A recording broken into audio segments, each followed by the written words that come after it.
इस वीडियो के अंदर गाइस हम लोग बात करने वाले हैं IDCW और ग्रोथ ऑप्शंस के बारे में। आपने कई बार म्यूचुअल फंड स्कीम के आगे इन वर्ड्स को यहाँ पे देखा होगा जहाँ पे IDCW या फिर ग्रोथ वगैरह लिखा होता है। मैं डायरेक्ट और रेगुलर की बात नहीं कर रहा, वहाँ तो हर कोई समझता है। डायरेक्ट का मतलब है आप डायरेक्टली जो है म्यूचुअल फंड के अंदर इन्वेस्ट कर रहे हो किसी प्लेटफॉर्म के थ्रू, किसी ऐप के थ्रू। रेगुलर के अंदर बैंक्स का और एजेंट्स का कमीशन रहता है। तो लेकिन ये जो IDCW होता है या फिर जो ग्रोथ ऑप्शन होता है, उन लोगों का मतलब क्या होता है, इन वर्ड्स का क्या मीनिंग होता है, आपको कौन सा चूज करना चाहिए, दोनों के अंदर क्या क्या टैक्सेशन के रूल्स वगैरह होते हैं, प्लस कौन सा ICDW होता है, कब यहाँ पे बेनिफिशियल होता है, और कई बार इसके अंदर IDCW री इन्वेस्टमेंट भी लिखा होता है, तो उसका मतलब भी क्या होता है। तो गाइस ये सारी चीज जानने को मिलेगी आपको इस वीडियो के अंदर, तो पूरा वीडियो यहाँ पे जरूर देखिएगा। तो देखिए गाइस, सबसे पहले सिंप्लीफाई भाषा के अंदर समझ लेते हैं कि ग्रोथ ऑप्शन क्या होता है। तो देखिए म्यूचुअल फंड जो बेसिकली जब भी आप प्रॉफिट्स वगैरह कमाते हैं, प्रॉफिट्स किसी भी टाइप का हो सकता है। मान लीजिए उन्होंने अपने स्टेक्स वगैरह बेचे, यानी कि प्रॉफिट के ऊपर जो शेयर्स है उसके ऊपर प्रॉफिट कमाया है, उनको डिविडेंड वगैरह मिला है कंपनी से। मान लीजिए उन्होंने बॉन्ड के अंदर इन्वेस्ट किया था, उनको इंटरेस्ट वगैरह मिला है। तो ये सब कुछ जो प्रॉफिट उनको जो मिलता है वो सिंपली तरीके से वो लोग वापस जो है री इन्वेस्ट कर देते हैं। तो अल्टीमेटली अगर मैं सिंपल टर्म्स के अंदर बात करूं तो यहाँ पे जितने भी इन्वेस्टर्स होते हैं उनको ये चांस मिलता है कि प्रॉफिट के ऊपर भी प्रॉफिट कमाया जाए। जैसे हम लोग बैंक की FD के अंदर करते हैं, अगर आप एक क्यूमुलेटिव या फिर at the end of the maturity यहाँ पे चूज आउट करते हो तो आपको इंटरेस्ट के ऊपर भी इंटरेस्ट मिलता है। तो गाइस यहाँ पे इससे क्या होता है, ग्रोथ ऑप्शन के अंदर आपका जो म्यूचुअल फंड का जो NAV होता है वो सिंपली तरीके से ग्रो होता रहता है, क्योंकि आप अपने पैसे को यहाँ पे जो भी आप प्रॉफिट कमा रहा है म्यूचुअल फंड आपके इन्वेस्टर्स के लिए, उसको सिंपली यहाँ पे री इन्वेस्ट करता रहता है। तो इसकी NAV जो है हमेशा हाई रहेगी as compare to IDCW option. अब गाइस बात करते हैं कि IDCW ऑप्शन क्या है, तो इसको इनकम डिस्ट्रीब्यूशन कम विड्रॉल प्लान कहा जाता है। इसके पहले जो है इसको डिविडेंड और प्लान भी कहा जाता था, लेकिन सेबी ने इसका नाम चेंज कर दिया, IDCW कर दिया, क्योंकि इसमें एक सिंपल सा कंफ्यूजन था कि लोग ये सोचते थे कि डिविडेंड का ऑप्शन है तो जैसे हमारे स्टॉक्स के अंदर हमें एक्स्ट्रा डिविडेंड देखने को मिलते हैं, तो सिंपली अगर हम लोग ग्रोथ की जगह डिविडेंड वाला म्यूचुअल फंड लेंगे तो हमें एक्स्ट्रा डिविडेंड भी मिलेंगे। तो ऐसा मिसकंसेप्शन था, इसी वजह से सेबी ने अब इन सभी के जो नाम है वो IDCW जो है शॉर्टकट के अंदर रख दिए हैं। तो गाइस यहाँ पे क्या होता है, सिंपली म्यूचुअल फंड जो है यहाँ पे जो भी प्रॉफिट्स वगैरह कमाता है उसको सिंपली तरीके से वापस जो है म्यूचुअल फंड इन्वेस्टर को डिस्ट्रीब्यूट कर देता है। और ये अकॉर्डिंग टू सेबी जो है बेसिकली पहले से डॉक्यूमेंट में लिखा होता है कि आपको मंथली मिलेगा, क्वार्टरली मिलेगा या फिर एनुअल बेसिस पे मिलेगा। चलिए इसको हम लोग एक एग्जांपल के थ्रू यहाँ पे सिंपली तरीके से समझते हैं। मान लीजिए एक बंदा है, उसने IDCW प्लान भी लिया और ग्रोथ प्लान भी लिया। राइट नाउ अभी जो NAV मान लीजिए 50 रुपए, आप लोगों ने जो है 50-50 हज़ार रुपए इन्वेस्ट किए दोनों प्लान्स के अंदर। आप दोनों को ही जो बेसिकली जो है हजार यूनिट्स यहाँ पे अलॉट हो गई। अब यहाँ पे कोई भी दिक्कत वाली बात नहीं है। मान लीजिए एक साल बाद में यहाँ पे जो NAV की जो प्राइस थी वो 60 रुपए हो चुकी है दोनों प्लान के अंदर। अब IDCW प्लान के अंदर क्या होगा, मान लीजिए उन्होंने डिविडेंड को डिक्लेयर किया कि हम लोग अपने जो इन्वेस्टर्स हैं उनको 10 रुपए का डिविडेंड यहाँ पे प्रोवाइड करेंगे।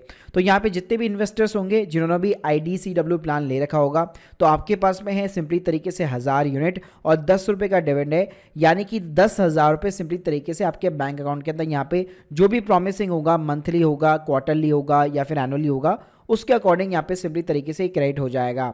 फिर गाइस पोस्ट डिविडेंड NAV जो है आपकी क्या रह जाएगी, 60 में से जो 10 रुपए का डिविडेंड बांटा गया है उसको माइनस किया जाएगा, जबकि यहाँ पे NAV आपकी सेम रहेगी। तो यहाँ पे आपकी NAV हो जाएगी 50 रुपए, प्लस आपको जो डिविडेंड दिया गया है वो फ्री का डिविडेंड नहीं दिया गया है, उसके अगेंस्ट में जो यूनिट्स होंगे, यानी कि 10,000 रुपए के डिविडेंड के अगेंस्ट में जो 50 रुपए NAV साइज है, यानी कि आपके सिंपली 200 यूनिट्स हो गए। तो आपके पास में थे 1000 यूनिट्स, तो 1000 में से 200 को यहाँ पे माइनस किया जाएगा। अब आपके पास में 1000 की जगह बच चुके हैं 800 यूनिट, और आपके लिए जो NAV की वैल्यू है वो है 50 रुपए। तो अल्टीमेटली आपका जो वैल्यू ऑफ द इन्वेस्टमेंट होगा यहाँ पे होगा 40,000 रुपए, और यहाँ पे मैंने जो डिविडेंड यहाँ पे जो 10 रुपए इन लोगों ने जो डिस्ट्रीब्यूट किया था वो सिंपली तरीके से यहाँ पे री इन्वेस्ट हो रखा है। अब मेरे पास यूनिट्स तो वही 1000 है, 800 यूनिट्स नहीं होंगे, और अगर मैं इसको सिंपली मल्टीप्लाई करूंगा तो मेरा जो वैल्यू ऑफ द इन्वेस्टमेंट होगा 60,000 रुपए होगा। मतलब यहाँ पे 40,000 रुपए तो आपकी वैल्यू हो गई, 10,000 रुपए आपको इन हैंड मिल चुके हैं। तो यानी अल्टीमेटली आप कह सकते हैं 50,000 रुपये हो गया, जबकि यहाँ पे ग्रोथ ऑप्शन के अंदर आपका जो वैल्यू ऑफ द इन्वेस्टमेंट होगा वो काफ़ी ज़्यादा यहाँ पे हो सकता है। अब आपको मैं थोड़ा सा ओवरऑल यहाँ पे कंपैरिजन भी देता हूँ और टैक्सेशन के रूल्स भी यहाँ पे आपको मैं एक्सप्लेन कर देता हूँ।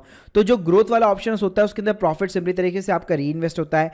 IDCW के अंदर आपको इन्वेस्टर को पे होता है, प्लस जो NAV है वो हमेशा लो रहेगी as compare to the growth plan.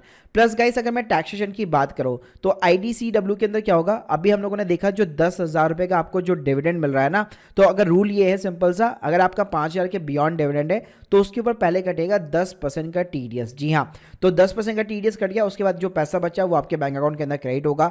अब इस TDS को अगर आप क्लेम करना चाहते हो तो आपको अपनी ITR वगैरह फाइल करनी पड़ेगी।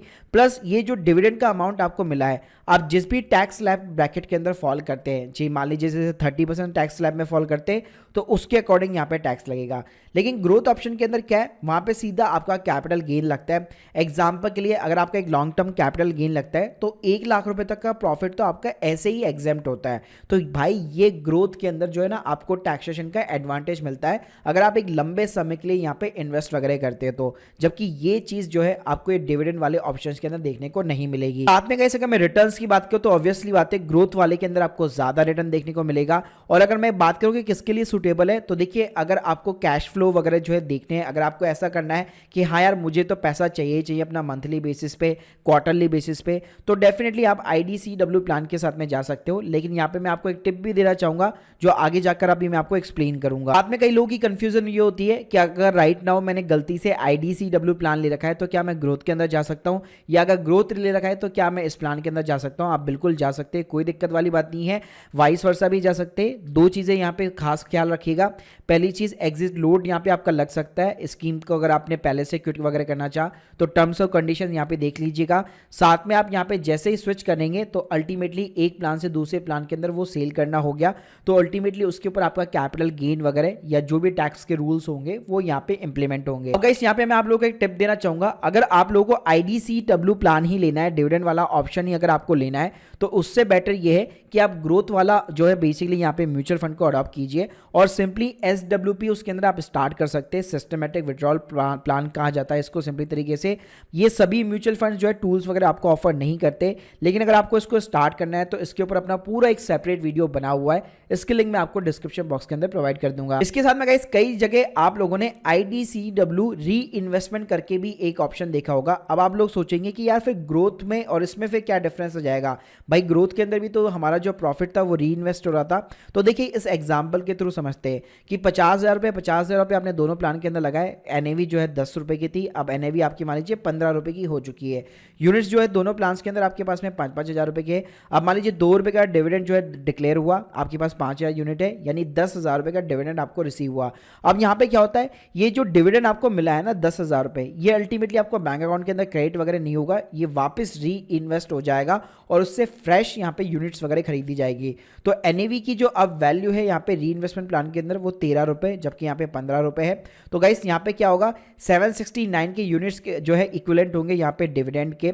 तो सिंपली तरीके से आपकी जो टोटल यूनिट्स होंगे, पहले आपके पास में पहले से 5,000 रुपए थे, अब ये वाले यूनिट्स और खरीदे गए हैं आपके डिविडेंड को री इन्वेस्ट करके, तो अल्टीमेटली आपके यूनिट्स यहाँ पे इंक्रीज हो जाते हैं, लेकिन भाई आपकी NAV यहाँ पे डाउन हो जाती है। तो अल्टीमेटली अगर आप मल्टीप्लाई करोगे अपनी गिरी हुई NAV के साथ में तो ऑलमोस्ट आपका जो वैल्यू ऑफ द इन्वेस्टमेंट होगा वो ऑलमोस्ट यहाँ पे ग्रोथ ऑप्शन के इक्वली हो जाता है। लेकिन देखिए यहाँ पे टैक्सेशन का बड़ा इंपैक्ट होता है, क्योंकि टैक्सेशन के अंदर अगर मैं बात करूं तो यहाँ पे सिंपली तरीके से आपके कैपिटल गेन के और आपका जो भी टैक्स स्लैब होगा उसका इफेक्ट देखने को आपको मिल जाता है। क्योंकि जब भी आपको डिविडेंड यहाँ पे रिसीव होता है तो उसके ऊपर टैक्स वगैरह डेफिनेटली लगता है, प्लस TDS वगैरह भी प्रॉपर तरीके से कटता है। तो गाइस जहां पे ग्रोथ प्लान के अंदर आपको कैपिटल गेन देखने को मिलता है, वहीं पे यहाँ पे जो डिविडेंड आपको मिला है ना, वो आप जो भी टैक्स स्लैब के अंदर फॉल करते होंगे उसके अकॉर्डिंग यहाँ पे टैक्स वगैरह जो है लग जाएगा। अल्टीमेटली गाइस अगर मैं समराइज करना चाहूँ तो अगर आप एक लॉन्ग टर्म इन्वेस्टर है, आपको उससे कोई फर्क नहीं पड़ता कि मुझे अभी बीच में यहाँ पे डिविडेंड वगैरह चाहिए नहीं चाहिए, तो सिंपली तरीके से हमेशा आपको ग्रोथ वाला ऑप्शन ही यहाँ पे जो है यूज में लेना चाहिए, ताकि आपको कंपाउंडिंग का मैजिक वगैरह देखने को मिल सके। बाकी अगर आपको बीच में यहाँ पे डिविडेंड्स वगैरह चाहिए तो मैं तो आपको लोगों को यही रिकमेंड कर सकता हूँ कि आपको ग्रोथ ऑप्शन लेना चाहिए और उसके अंदर सिंपली SWP प्लान आप अपना स्टार्ट कर सकते हैं। So guys hope you like this video, please subscribe channel. अगर आप लोगों की कोई भी डाउट्स है कमेंट बॉक्स के अंदर जरूर बताइए। Thank you guys, thank you very much.